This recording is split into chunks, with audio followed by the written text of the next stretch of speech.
Managing distractions during intimacy was never something Jonah thought he would have to put real energy into. But living with ADHD had a way of forcing him to consider things most people took for granted. His partner Claire had been patient, gentle, and understanding, but there were times when Jonah's attention would drift mid-conversation, mid-kiss, or even during moments that were supposed to feel most connected. At first, he brushed it off as just part of who he was, an energetic, scattered guy who sometimes lost track of the moment. But eventually he realized that these distractions, the sudden thoughts, the noises from outside, even the flickering of a lamp in the corner of the room, were keeping him from being fully present with the person he loved most. Jonah wasn't ashamed, but he was frustrated. Intimacy mattered to him. It wasn't only about physical closeness, but about the feeling of safety, the trust, and the spark that deepened his bond with Claire. He wanted to give her his whole attention, not a mind split into fragments chasing down irrelevant details, like whether he had remembered to reply to an email or if the neighbor's dog was barking again. ADHD made those irrelevant details feel urgent. His brain often dragged him away from the moment and towards something else that seemed important but wasn't. Claire noticed, of course. She would pause and look at him with searching eyes when he went quiet or when his gaze slipped to the ceiling instead of holding hers. At first she thought he was bored, or worse, uninterested. When Jonah explained what was happening inside his head, she sighed with relief, but also admitted that it hurt sometimes. "I don't want to compete with your thoughts," she said softly one night. "I just want you here with me." That conversation was the start of something new for them both. Jonah began to read, to listen to podcasts, to talk with his therapist about managing distractions, not just at work or in conversations, but in the vulnerable space of intimacy. He realized intimacy didn't just happen. For him, it had to be prepared for, protected, and approached with intention. One of the first changes he made was to control the environment. ADHD made him hyper-aware of sensory input. A television left on in another room, even at low volume, could yank his mind away. His therapist suggested creating a ritual before intimacy, a way of signaling to his brain that it was time to settle down. So Jonah started lighting a candle, dimming the lights, and putting his phone in another room altogether. The ritual worked surprisingly well. His brain craved routine, and repeating the same steps created a sense of predictability that lowered the buzzing of thoughts in the background. Claire also played a part in this. She suggested using music, soft and steady, to block out unexpected noises from outside. Instead of silence, where every creak of the house might send Jonah's thoughts racing, they created a cocoon of sound. The steady rhythm helped Jonah anchor himself. More than once, he noticed that when he started to drift, the music pulled him back into the moment. But environment alone wasn't enough. Jonah still had the tendency to wander mentally. Sometimes mid-embrace, his brain would throw an intrusive thought at him. Did I leave the stove on? Did I lock the front door? What if tomorrow's meeting goes badly? It was automatic, like his brain was testing him, daring him to shift focus. Fighting those thoughts didn't work. Trying not to think about something only made it stronger. So instead, Jonah learned mindfulness techniques. He practiced noticing the thoughts without judgment and then gently bringing his focus back to the present. At first, this practice was clumsy. In the middle of kissing Claire, he would silently narrate to himself, thinking about tomorrow's meeting, "Okay, that's just a thought," coming back to the feeling of her hand in mine.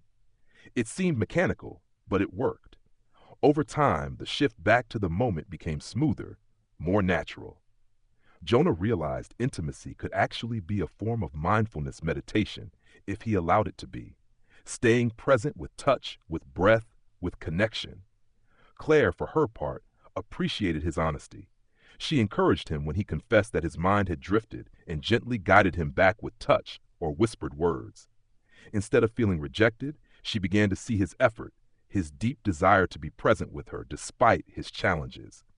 That changed the tone of their intimacy.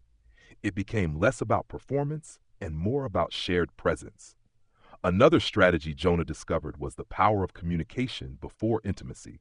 Some evenings he was already overstimulated from a long day, too many emails, too many conversations, too much buzzing in his head. In the past, he would try to push through, but often ended up more distracted than ever. Now he would tell Claire honestly, I want to be close to you, but my brain is really noisy right now. Can we start slow? Sometimes that meant lying together in silence, focusing on breathing in sync until his racing thoughts settled. Other times it meant Claire holding his hand and reminding him gently that there was no rush. It surprised Jonah how much this openness deepened their bond. He had once feared that admitting his struggles would make him seem weak, but instead, it created trust. Claire never demanded perfection from him. She only wanted him real, present, and trying. And that, Jonah realized, he could do. Over the months, Jonah noticed improvements not only in his intimate life, but in his general ability to stay present with Claire in other moments. At dinner, when his brain wanted to leap to his phone or chase a new idea, he practiced the same grounding techniques, noticing her eyes, the sound of her voice, the way her laughter bubbled up. Intimacy, he discovered, wasn't just about the bedroom. It was about learning to manage distractions so he could fully show up in all the small moments too. Still, there were setbacks. Some nights, no matter what he tried, his attention fragmented into 1,000 pieces. On those nights, he would grow frustrated with himself, convinced he had failed. Claire would remind him gently, it's not failure, it's just today. Tomorrow might feel different. That patience, that reminder that intimacy was a journey rather than a test, helped Jonah keep trying without sinking into self-criticism. Gradually, he came to see his ADHD not only as a challenge, but also as a teacher. Yes, it pulled him away at times, but it also forced him to approach intimacy with awareness and care. He couldn't take connection for granted. He had to cultivate it. And in doing so, he and Claire built a bond that felt intentional, deliberate, and strong. One evening, as they lay together in the soft glow of the candle he always lit, Jonah noticed something remarkable. His mind, usually racing, was quiet. There were no intrusive thoughts about tomorrow, no distractions pulling at him, just the warmth of Claire's skin against his, the steady rhythm of her breath, and the feeling of being entirely, fully there. It was fleeting. Of course, distractions would return, but for that moment, he felt what he had been working toward, intimacy without interruption. He whispered to her, almost surprised at himself, I'm here, completely here.